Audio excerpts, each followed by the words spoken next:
Powered by NBC bearings, భారతదేశపు మొట్టమొదటి bearing తయారుదారు.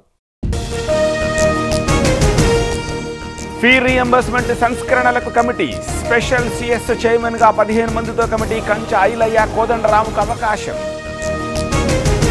గోవాలో ఏపీ నకిలీ మద్యం దందా, పలు ప్రాంతాల్లో జనార్దన్ జయచంద్ర వ్యాపారం, నకిలీ మద్యం తయారీ కేంద్రాన్ని గుర్తించిన సిట్.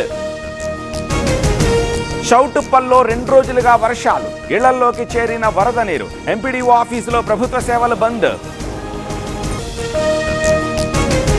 మణిపూర్లో బండి సంజయ్ పర్యటన, ప్రపంచంలోనే ఎత్తైన రైల్వే బ్రిడ్జ్ సందర్శన, కేంద్ర పథకాలతో పాటు అభివృద్ధిపై సమీక్ష. ఓటు వేశాకే టిఫిన్లు చేయాలి, మహిళల ఓటింగ్ శాతం పెంచాలన్న మోదీ, బీహార్లో మళ్లీ గెలుస్తామన్న అమిత్ షా. పాకిస్తాన్లో గురుద్వారాలకి భారత్ యాత్రికులు, 1796 మంది సిక్కు యాత్రికులకు పర్మిషన్, గురునానక్ జయంతి సందర్భంగా అనుమతి. పవర్డ్ బై ఎన్బీసీ బేరింగ్స్, భారతదేశపు మొట్టమొదటి బేరింగ్ తయారుదారు.